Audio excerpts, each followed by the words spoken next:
Security industry in PNG becoming big business. Lay evictions uncover more housing corruption. And local church congregation walking for a cause. This is National EMTV News with Tokana Hasavi. Good evening and thank you for joining me for Thursday's news. Security Industries Council Chairman Gary Bucky has described the security business sector in Papua New Guinea as a booming industry. Currently, there are 692 security firms in operation.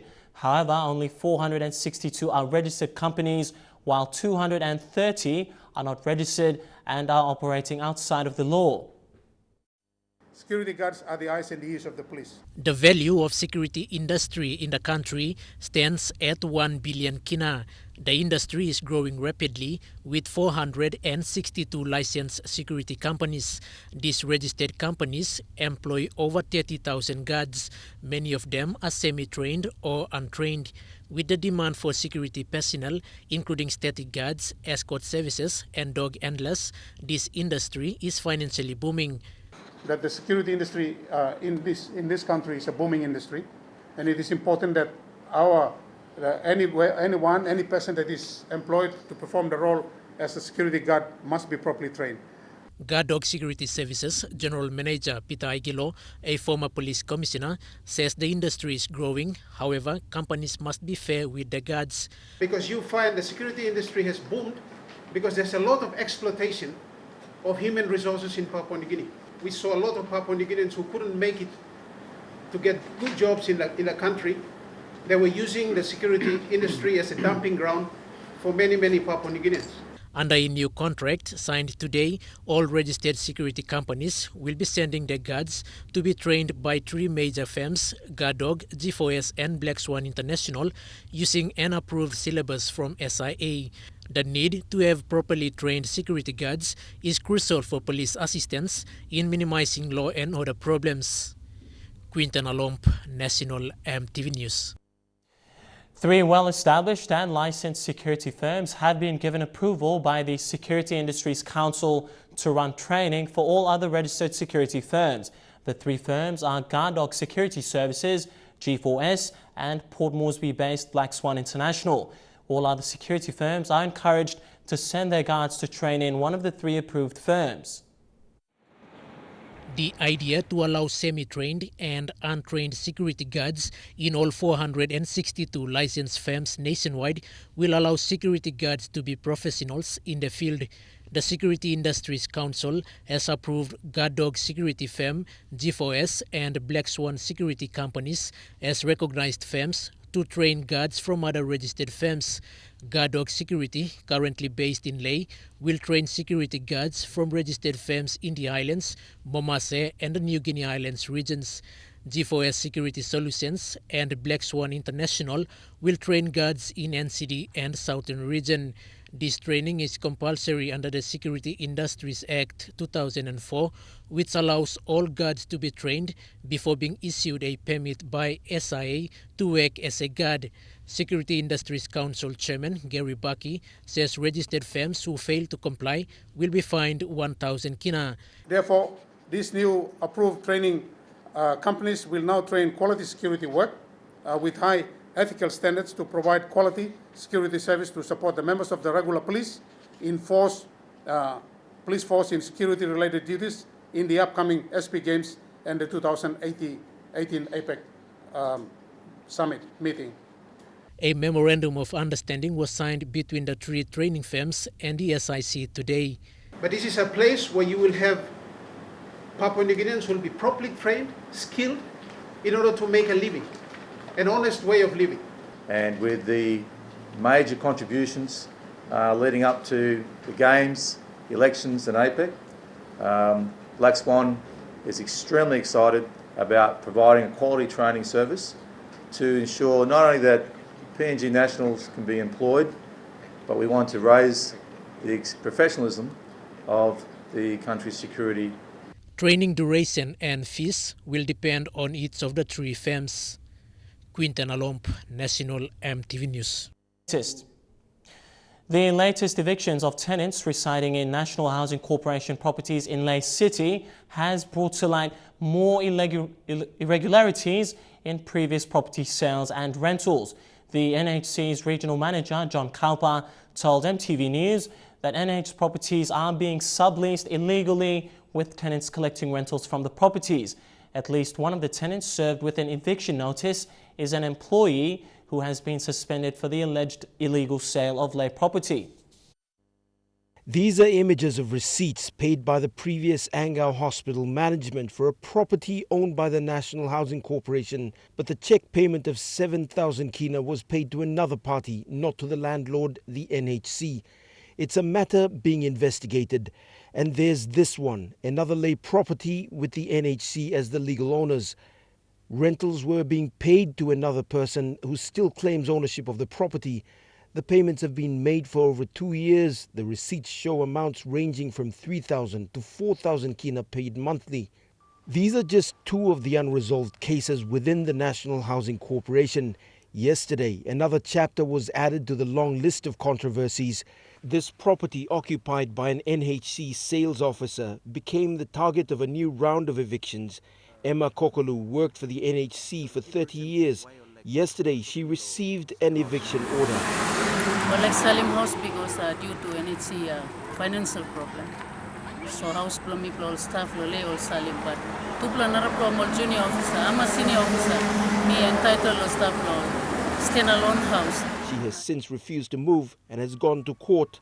Emma has also submitted an affidavit to court stating that she was offered 10,000 kina if she moved, and later it's alleged the buyer raised the sum to 20,000 kina. In the affidavit, she names her boss as the person who made the call on behalf of the buyer. Buyer by giving you 10,000, now you move out. Me talk. I'm a senior officer, me no like money, me like a house plumber. In the event that they're displaced, normally NHC offered them help. So if I'm only trying to help her to assist if somebody's buying the property, and if they help her, I can ask the customer or NHC to at least help her. But because it's our staff, we allocated in her property, which she doesn't want. So I said, that's entirely up to you, and I can't comment on that. The regional manager says the buyer was requested by the NHC to assist in the repatriation of evicted tenants, but no money was paid. He's also revealed that Emma Kokoli was suspended and is now under investigation. The NHC in Lae is now under new management, but the old problems still persist. Unclear ownership, dual titles over land and previous evictions. Now there are court cases pending, leaving the NHC weaving its way out of this legal tangle. Scott Waide, National MTV News, Lae. Over 200 members of a church from the Abao district in Central Province have completed a hectic 4-day fundraising walkathon. The congregation members from the Georita Memorial United Church walked about 170 kilometers from Maupa village to Port Moresby. Such a walk is a first of its kind for the Abao district, and according to a church elder, it has been a good experience. MTV caught up with the group this morning as it passed between Gerika and Mauru in the Central Province. Anyone who's traveled the Magi Highway knows that it's quite a distance between the nation's capital and Maupa village in the Abao district. On average, it takes from 3 to 5 hours by road. So one can appreciate the effort of this group, 230 in total, made up of the youth and the young at heart. Despite the distance and a few blisters, they still managed to belt out a paraveta for our cameras.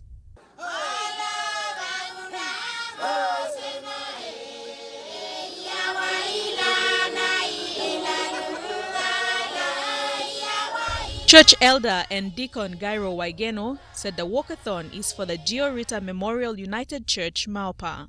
We have built a new church, and we are planning to open it sometimes between this year and the end of the year.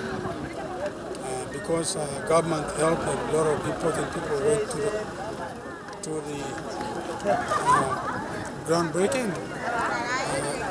We want to invite those kind of people to come back. Mr. Waigeno said the church will also play host to the Circuit Council later in the year.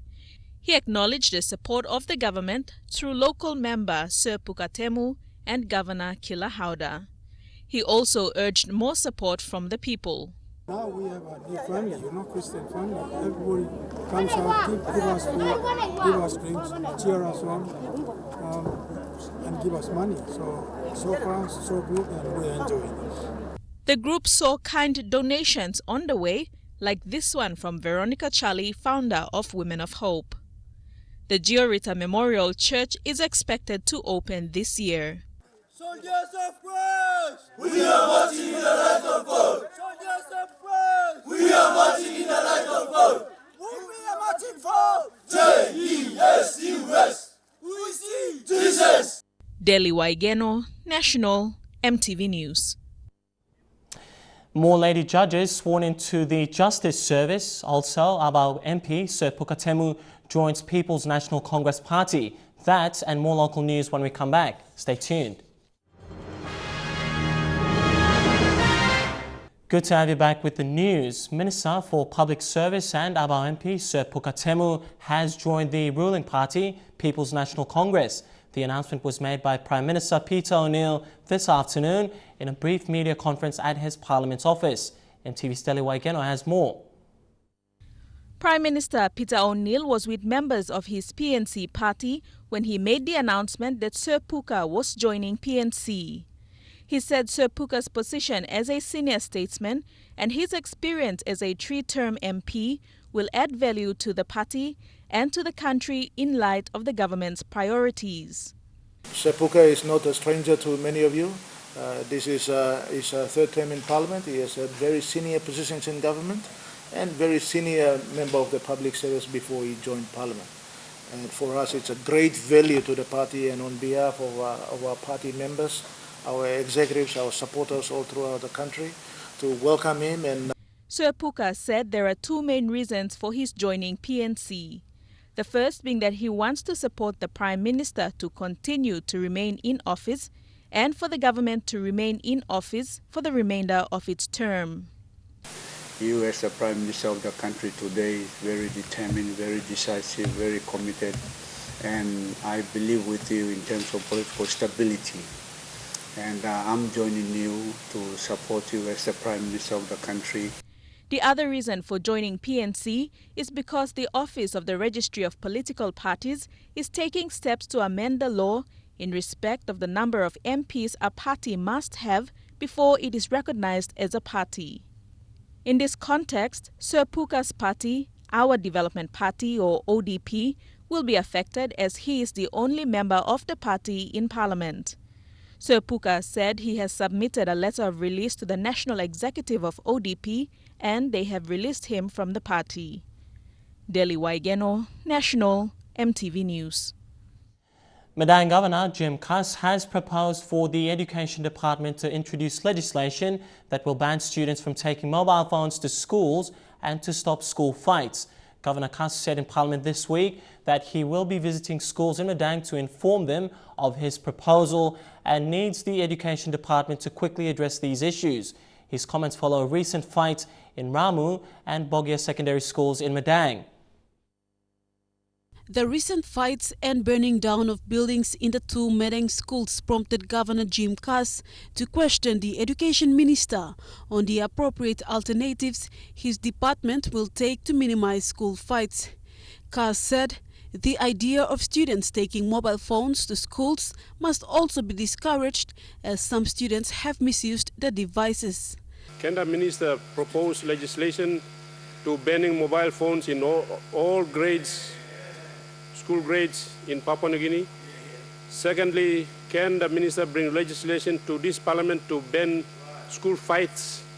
However, Education Minister Nick Kuman responded saying school fights are a result of bad attitudes and is the responsibility of the school management and parents to fix. Kuman said there will not be a legislation created to ban students from taking their mobile phones to school, but adjustments can be made to manage the use of mobile phones during classes. A smartphone, when you investigate into, a student investigating into a subject to find out exactly what he or she is researching in a subject, it's good.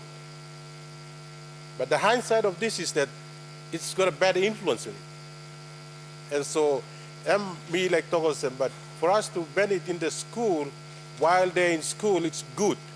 And those are contained in the secretary circular that goes out to the school at the beginning of every academic year. Responsibility is that one time all teachers law school, all management law school, all board law school, or make sure they make sure they manage those policies. All fight law school, it comes out from discipline issues, come out from cult issues. It's just a manageable issues. And let's not go into a system where people are by legislative and then control the students in the country and all these sort of things. We will infringe into the Constitution.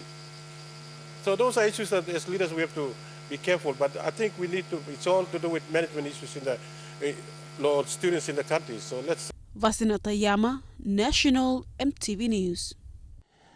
People will be travelling all over PNG and overseas to Port Moresby to watch in live the 2015 Pacific Games.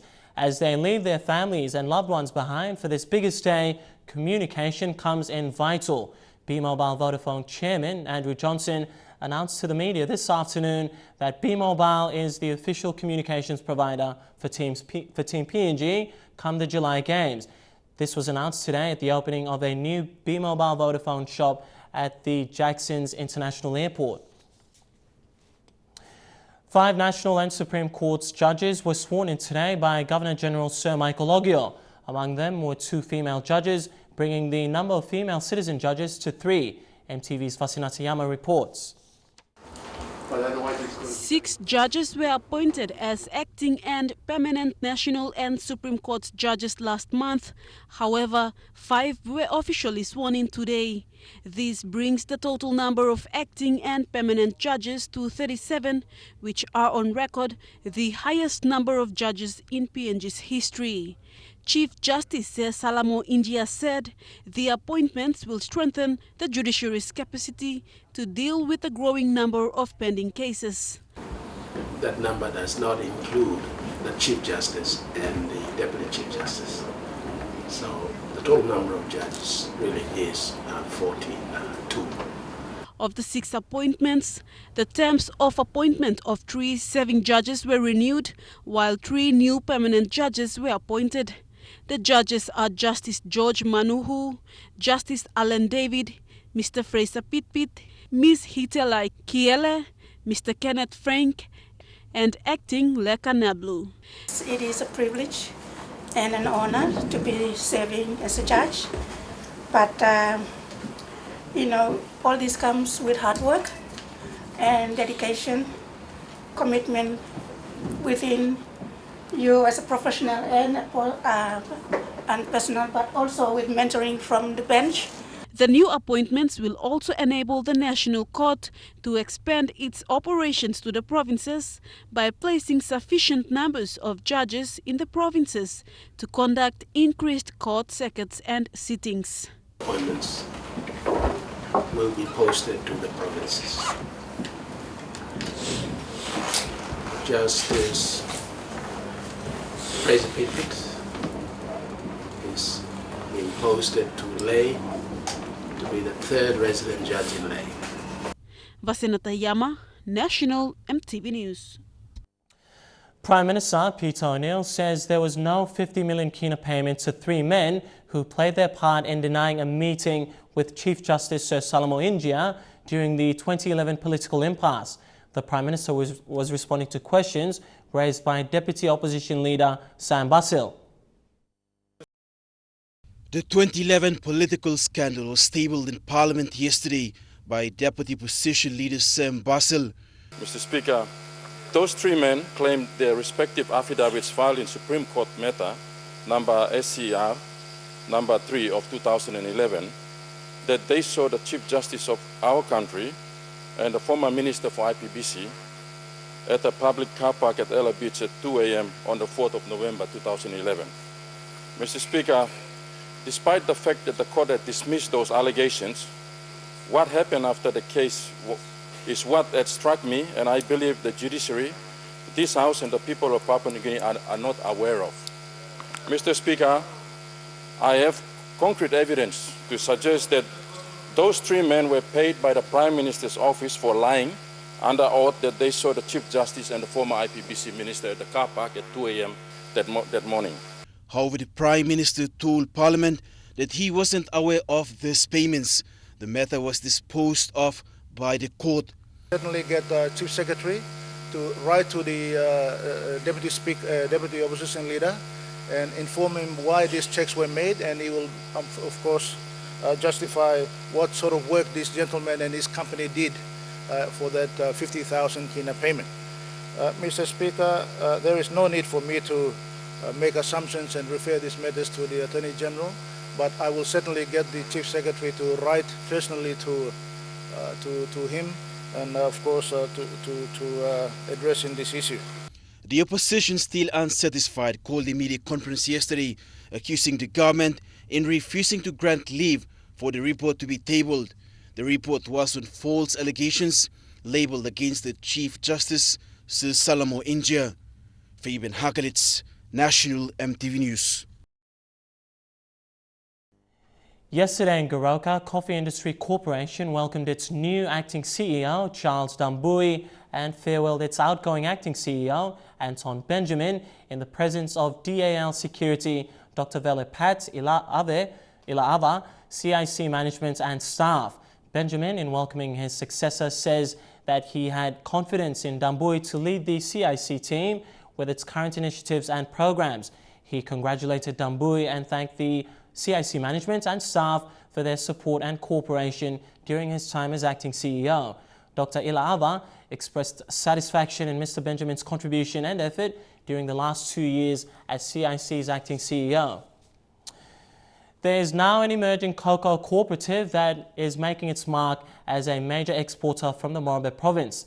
The Lower Watut cooperative along the Watut River is made up of farmers who have strong links with coffee cooperatives in Nawab and Wasu.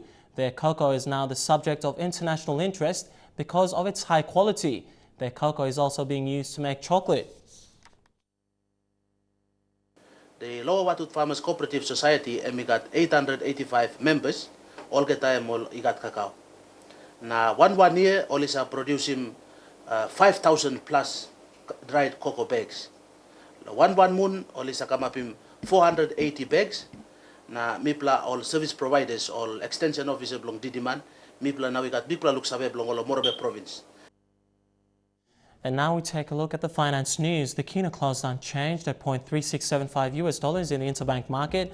At Bank South Pacific, our Kina was trading at $0.36 $0.46 Australian dollars, $0.3156 euro, and 44.32 Japanese yen.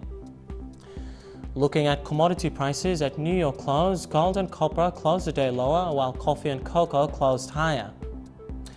Palm oil, crude oil and copper all closed the day lower. And finally, on the stock market, the Dow Jones closed at 65 points higher, the ASX closed at 56 points lower, and the All Ordinaries closed at 48 points lower as well.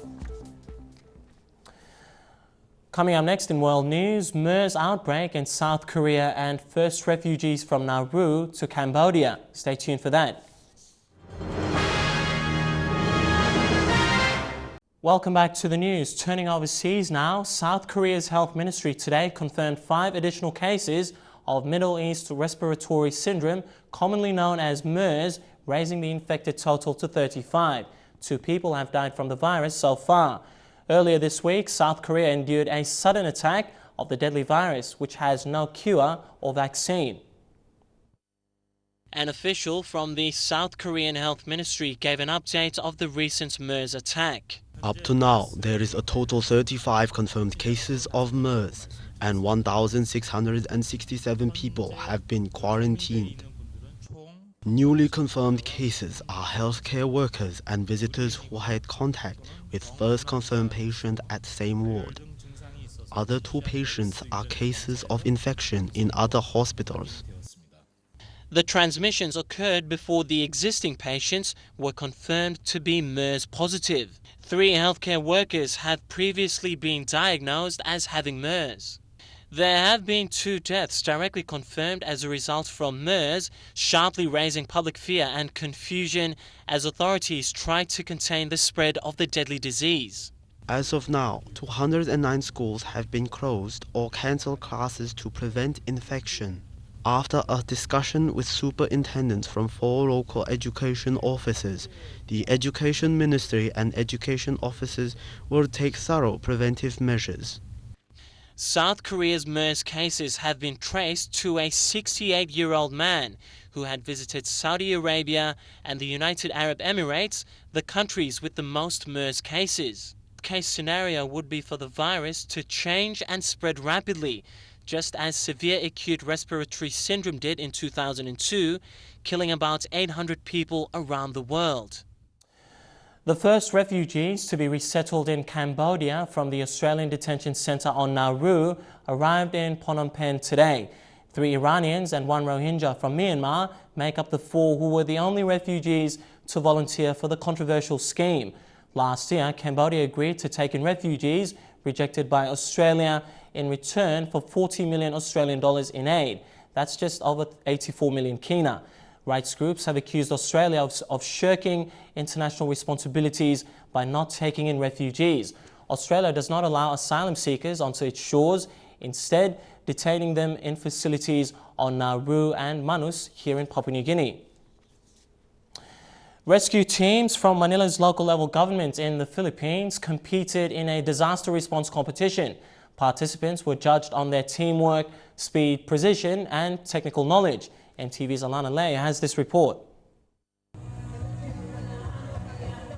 Rescuers competed in certain disaster-related scenarios that included the removal of debris from collapsed infrastructure and rescuing trapped victims. The competition was a means for the local government to review and improve on the current disaster response units. It highlights the LGU skills and proficiency insofar as responding to a 7.2 magnitude quake that would result in collapsed structures. It will also highlight the gaps and loopholes needed that will eventually lead to the upgrade of their skills.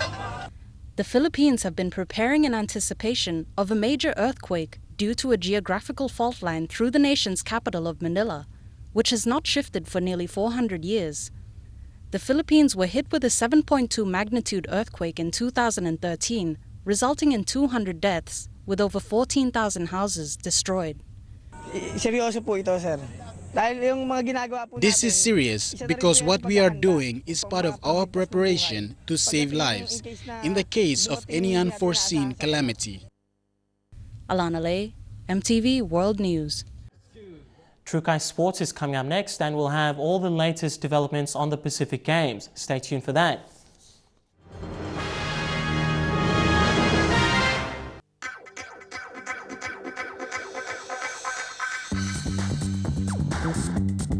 Trukai Sports.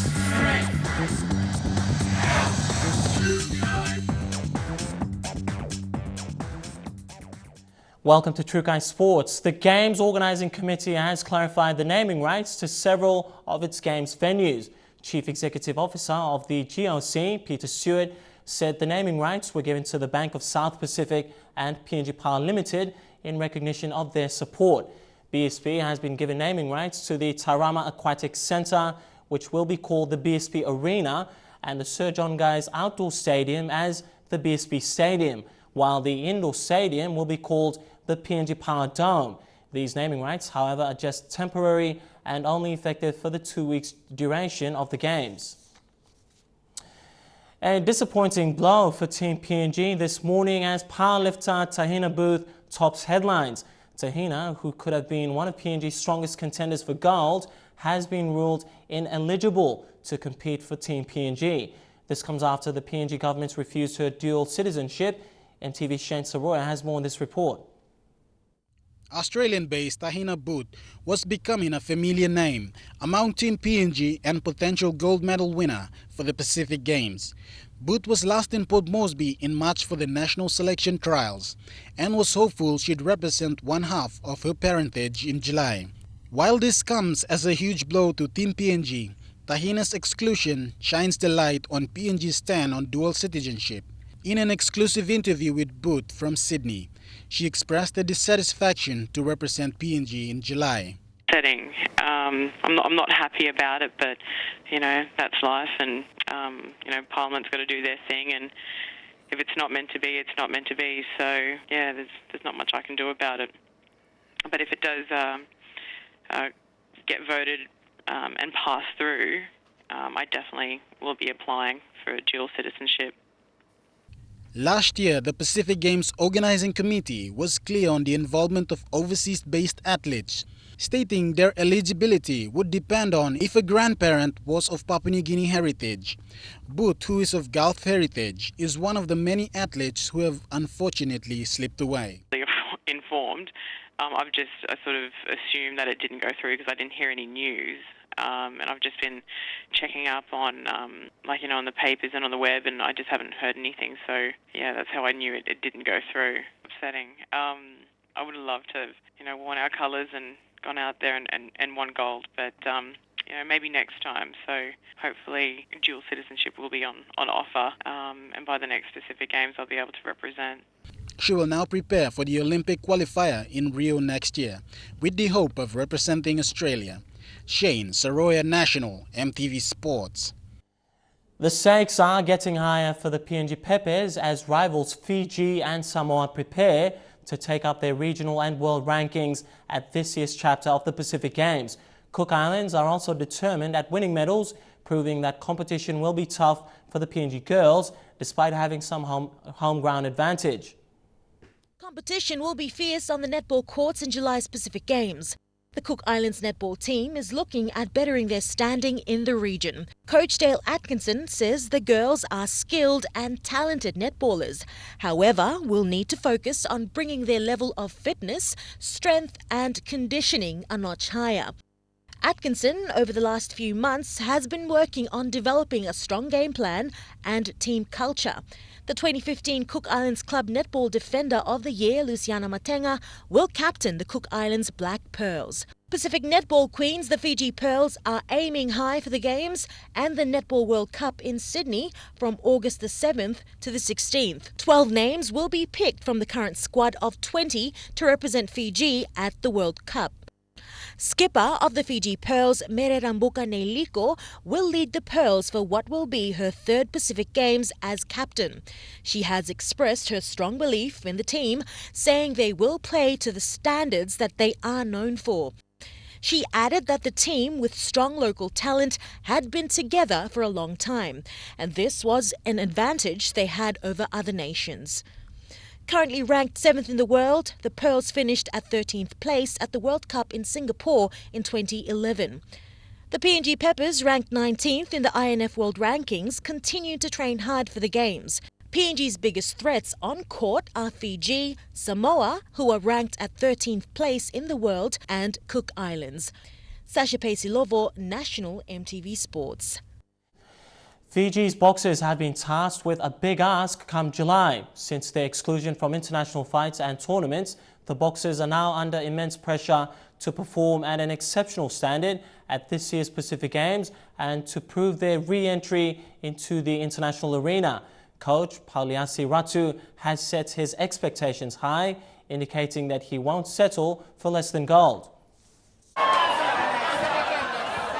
Fiji has been out of the international arena for a long time, and in that time the sport has grown and moved on. Those were the words of assistant coach Napoleon Tamoipe after Boxing Fiji received the green light to compete at the Pacific Games following the government's decision to allow the association to become autonomous. With the association's re-entry, an enormous amount of pressure now lies on the boxers who are representing Fiji to ensure their performance inspires the youth of the nation. The Games will be used as a platform to propel the growth of this sport. Coach Pauliasi Ratu told the Fiji Times he is expecting the Fijians to win gold in the Pacific Games as it would generate more interest in amateur boxing. The current squad of 8 will be trimmed to a final 3 in the next few weeks. Meanwhile, Papua New Guinea's extended boxing squad continues training in the Philippines, with fitness their main focus. Earlier in the year, President of the PNG Boxing Association, John Avira, had declared Fiji as one of their potential threats in the ring. Lorraine Genia, National MTV Sports. True Kai Sports continues after the break. Stay with us. True Kai Sports. Good to have you back with True Kai Sports to football, and the Oceania Football Confederation has released draws for competition to qualify for the Olympic Games. The draws set out the path that Pacific teams must follow in order to represent the region in Rio come 2016. The 2015 football tournament is being contested by 8 national men's teams, although 6 of them are eligible to qualify for the Olympics, while New Zealand are out of contention for a medal at the Pacific Games. The countries have been pooled into 2 groups, with Pool A to see matches played between Fiji, Vanuatu, Tahiti and the Federated States of Micronesia. Group B will prove a tough proposition for hosts Papua New Guinea, who will have to meet up with fierce rivals the Solomon Islands, while 2011 Pacific Games champions in New Caledonia will be very strong, as well as favourites New Zealand. Fiji and Vanuatu will no doubt make the semi-finals, both countries already IOC members in Pool A, while only New Caledonia in the second pool aren't qualified to represent Oceania in the Olympics. That leaves Papua New Guinea, the Solomon Islands and New Zealand in a 3-way tussle for a semi-final spot.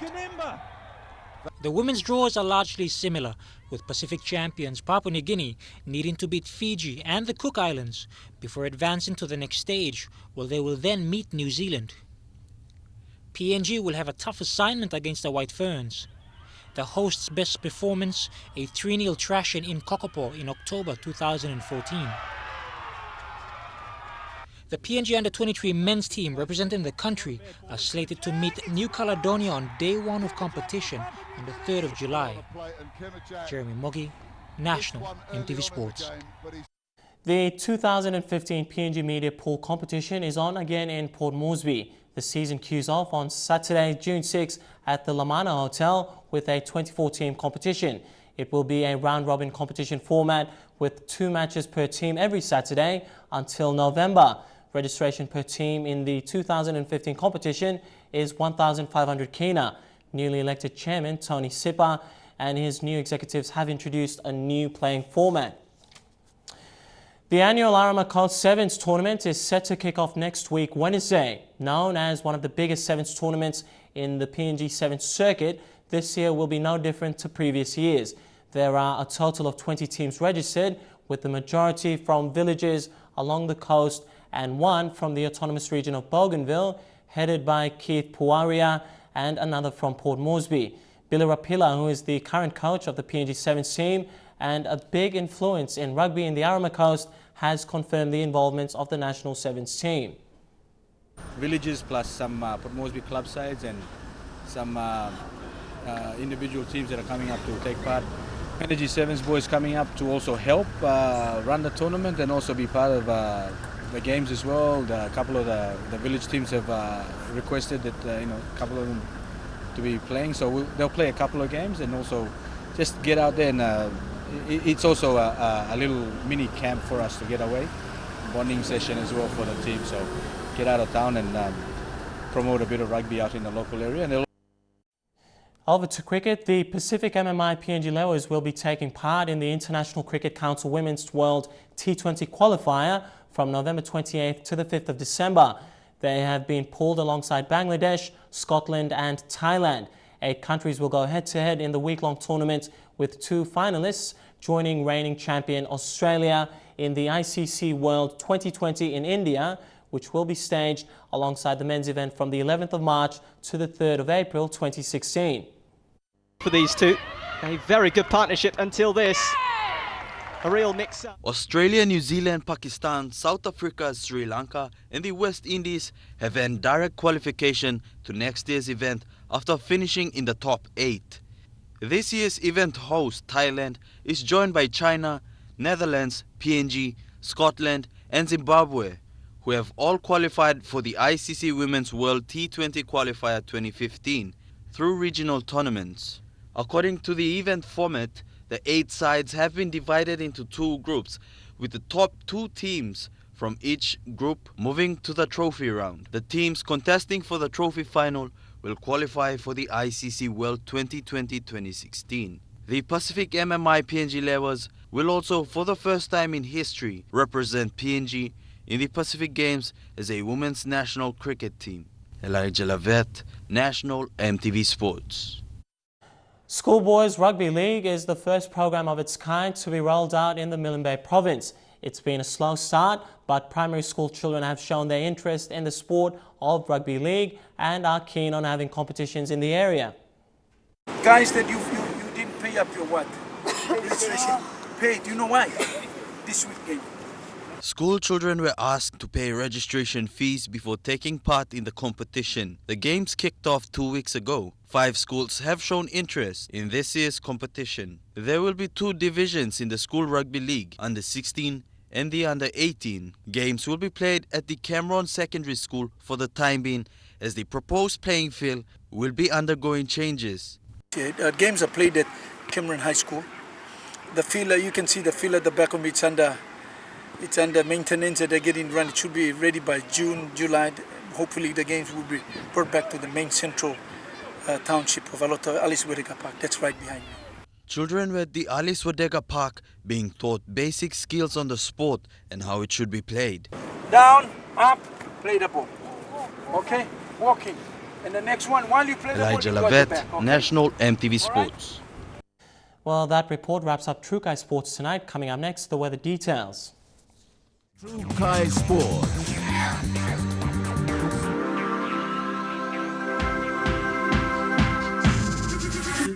True Kai Sports.